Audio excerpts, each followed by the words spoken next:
Hello అండి. Welcome to my channel A to Z Telugu tips.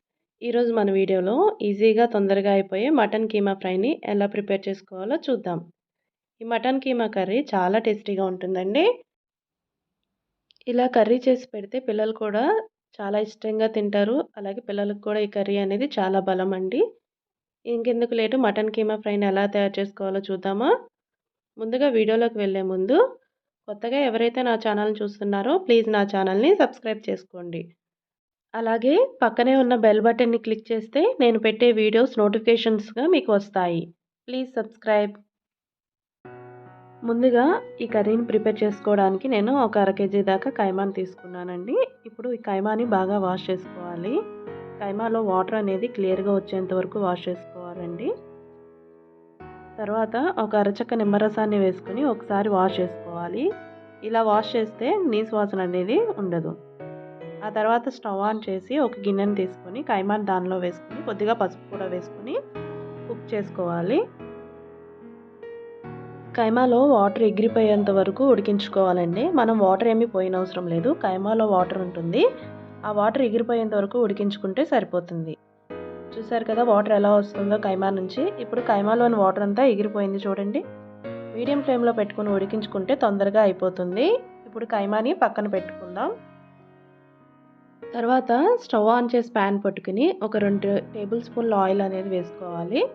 Oil heat అయ్యాక ఒక పెద్ద ఉల్లిపాయను కట్ చేసుకొని వేసుకోవాలి. అలాగే 2 పచ్చిమిర్చిని కూడా కట్ చేసి వేసుకోండి. కొద్దిగా కరివేపాకు వేసుకొని ఒకసారి బాగా కలుపుకోవాలి. ఇలా కలుపుకుంటూ ఉల్లిపాయని గోల్డెన్ బ్రౌన్ వచ్చేంత వరకు వేయించుకోవాలి. ఉల్లిపాయ వేగిన తర్వాత ఒక స్పూన్ అల్లం వెల్లుల్లి పేస్ట్ కూడా వేసి కలుపుకుంటూ పచ్చివాసన పోయేంత వరకు అల్లం వెల్లుల్లి పేస్ట్ని వేయించుకోవాలి.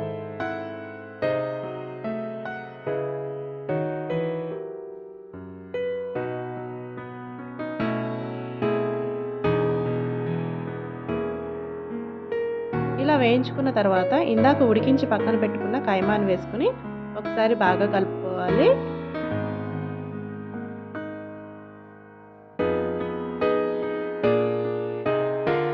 ఆ తర్వాత రుచికి సరిపడా ఉప్పు అలాగే కారం కూడా వేసుకుని ఉప్పు కారం కైమాకి పట్టేలాగా బాగా కలుపుకోవాలి.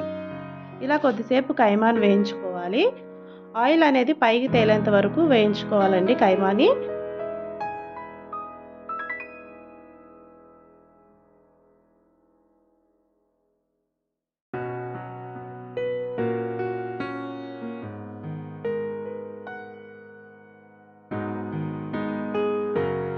తర్వాత ఒక స్పూన్ గరం మసాలా వేసుకుని కలుపుకోవాలి.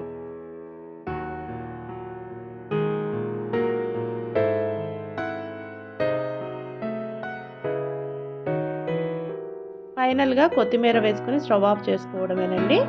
అంతేనండి, ఇంకా సర్వింగ్ బౌల్లోకి తీసుకోవడమే. ఈ రెసిపీ మీకు ఎలా అనిపించింది అనేది నాకు కామెంట్ చేయండి. చూసారుగా ఎంత ఈజీగా అయిపోయిందో కైమా రెసిపీ. మీకు నచ్చితే లైక్ చేయండి. అలాగే మీ ఫ్రెండ్స్కి రిలేటివ్స్కి కూడా షేర్ చేయండి. ఇలాంటి మరిన్ని హెల్దీ అండ్ టేస్టీ ఈజీగా అయిపోయే రెసిపీస్ నా ఛానల్లో చూడాలనుకుంటే ప్లీజ్ నా ఛానల్ని సబ్స్క్రైబ్ చేసుకోండి. పక్కనే ఉన్న బెల్ బటన్ని క్లిక్ చేస్తే నా వీడియో నోటిఫికేషన్స్ అనేవి మీకు వస్తాయి. Thanks for watching. Please like, share and subscribe my channel.